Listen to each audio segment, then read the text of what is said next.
The U.S. is known for its high rates of gun deaths, but the past week in particular has been especially violent. Saturday, a gunman opened fire in Monterey Park, California, killing 11 people celebrating the Lunar New Year. 2 days later, on Monday, another gunman in California shot and killed 7 people in Half Moon Bay. Around the same time, a man in Des Moines, Iowa, opened fire at an educational program for at-risk youth, killing 2 students.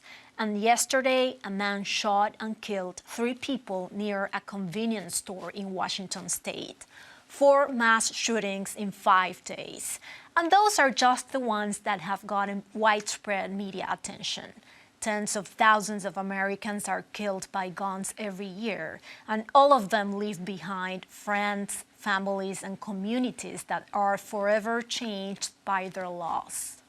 Here in Boston, one local group is working to draw attention to their stories, putting the focus on the people fighting to overcome grief and interrupt the cycles of violence. The Engagement Lab at Emerson College has partnered with the Louis D. Brown Peace Institute and the Gun Violence Prevention Center at Mass General Hospital for a 3-year initiative called Transforming Narratives of Gun Violence.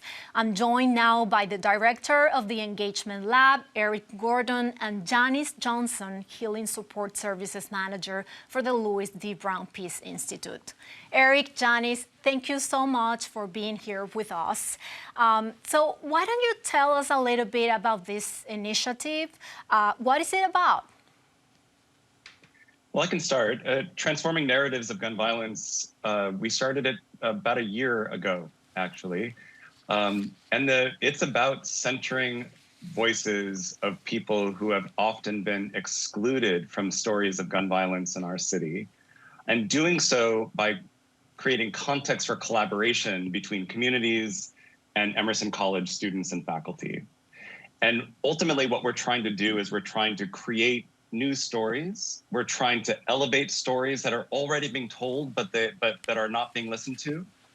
And we're trying to co-create possible futures and thinking beyond the gun, thinking towards what peace in Boston looks like, and doing that through different kinds of storytelling.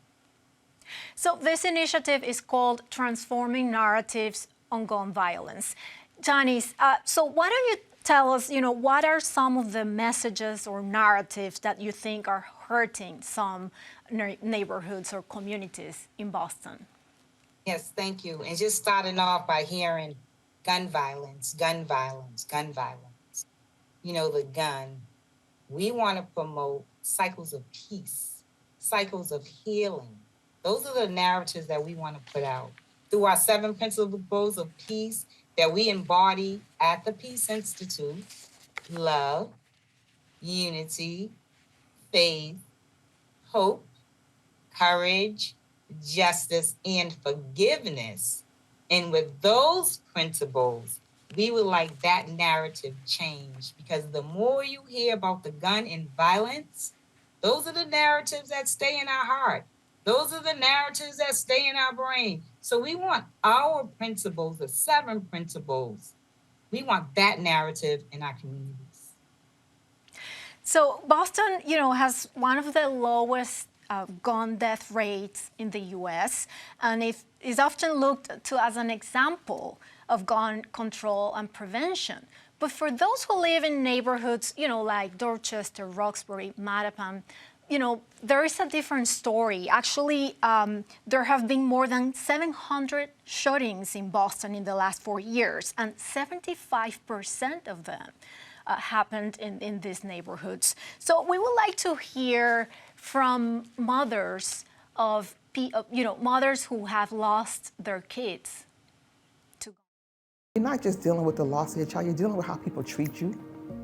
Like when my son was taken, they tried to say he was a gangbanger, he was this, he was that. There were no resources whatsoever for me or my family to navigate this journey. Because I always say, he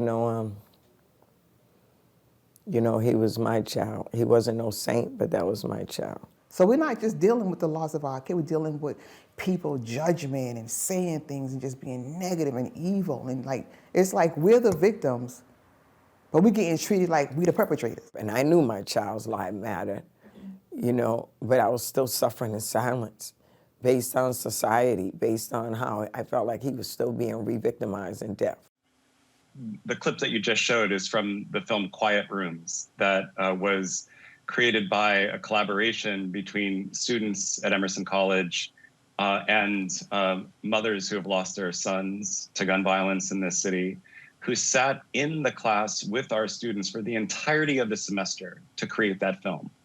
What the stories that you hear are not just documentary filmmakers interviewing someone and getting stories from them.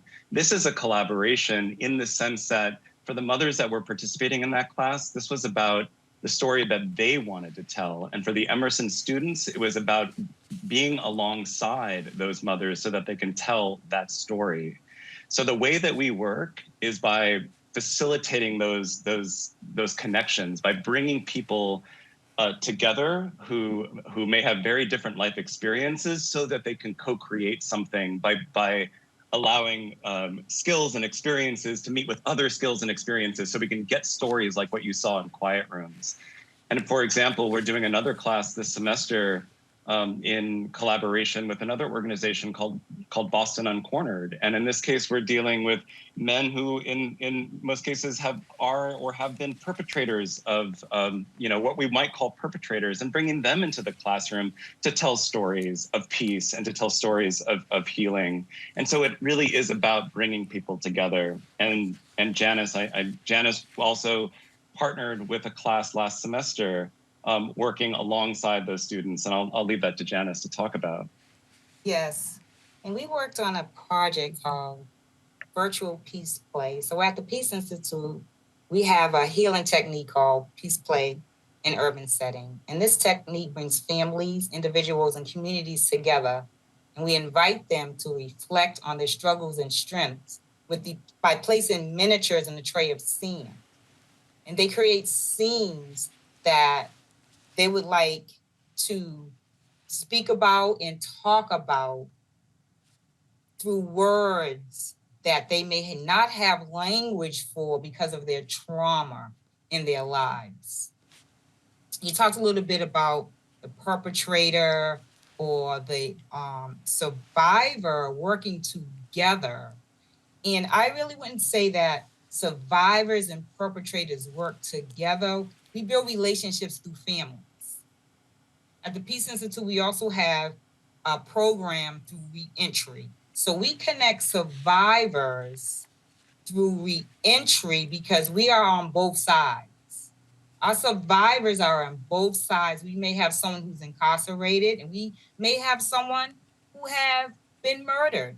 So we do bring those two groups together through the family dynamic, not through the incarcerated person themselves. So you are teaching journalism students about, media narratives on gun violence. What is the narrative that you are hoping these students will bring when they become professional journalists? Well, I'll say we're teaching more than just journalists. We are teaching journalists, or aspiring journalists, but we're also teaching filmmakers and theater artists and media artists, and we're teaching all sorts of storytellers. And we want to see this as not just professional journalism, but we want to understand storytelling in new ways. And so let me go back to your question about journalism. The problem right now is one of the problems is that what gets reported on is the incident, the gun, the death, the crime. What doesn't get reported on is all of the harm that persists after that incident. The cameras go away, the reporters go away, and community harm persists. Those are the stories that, like Miss Janice here, who I've learned so much from, and just in my time working with the Peace Institute and everyone at the Peace Institute, learning about those stories and figuring out ways to elevate those stories so that the news cycle isn't so short And then we can begin to heal as a city by understanding gun violence as more than just a series of incidents. And we can get rid of this narrative, as you've already mentioned, that Boston is the safest city and the safest state, because for so many people, that's not the case. And so we need to bring those stories to the center of those people who are perpetually dealing with this harm, and are seeking to heal. And storytelling is a way to do that.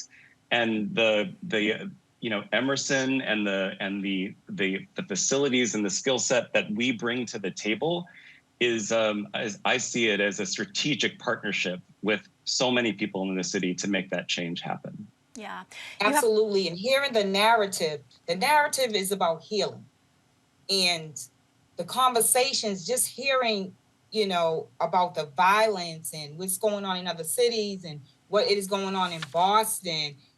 In the media, like now, we should be talking about how do we have these cycles and cultivate cycles of peace in the healing process. Like, what is the healing process? What is the healing process through the Louis D. Brown Peace Institute, that I would like to talk about? The healing group, survivors in the community need healing within. Healing within, and a place to go for the healing, and to know through the media that the healing exists, these places exist. When we hear about gun violence, the narrative and the change of the narrative is you have this place to go to. The Louis D. Brown Peace Institute exists. These partnerships exist for you to begin your healing journey, or maybe to even help someone else through theirs. Because when a homicide happens, 10 family members are impacted, and the schools are impacted. The whole community is impacted. So we have to change the narrative and say healing happens. You have also partnered with the Gun Violence Prevention Center at Mass General Hospital. And we would like to hear from one of the doctors who is part of this initiative as well. The only people that know how this message is delivered are the people who deliver it and the people who receive it. What we thought that we needed to say is, here's the reality of our lives that we do, 40,000 times a year in the United States, at least.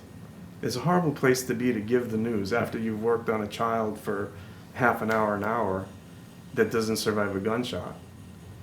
And you're giving the news to a parent who's leaving the hospital without a child. And you're never going to see that person again. There's a very specific sound that a mother makes when you tell her her child is dead. And that sound sticks with you forever. What role does the Gun Violence Prevention Center at Mass General Hospital play in this initiative? Absolutely a central role. So the partnership started with Mass General Hospital, Emerson College, and the Peace Institute. And this triangulation here is really, really important. Mass General Hospital, the Center for Gun Violence Prevention, they're seeking, they're building the research body, the medical research body on gun violence as a public health crisis, gun violence as a health issue.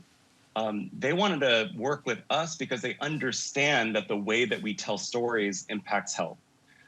They want to work with us because they understand that the community participation, the bringing people front and center into that transformation is absolutely necessary for the transformation of the health field. And so having Mass General Hospital as part of this partnership suggests that within the larger health community, there is a desire to change the narrative that our health institutions, our medical institutions are cultivating, right? That bringing community voices into our medical establishment is actually something that they care about and are investing in. And the hope that I see not only from our partners at the Mass General Hospital at the Center for Gun Violence Prevention, but also at the violence prevention units, both at Mass General and in other hospitals in the region, is extraordinary. There's such an important role that our medical institutions play, and that they are at the table looking to learn from these narratives is all we really need to say. Jen, Eric, thank you so much for the work that you've been doing and for joining us tonight.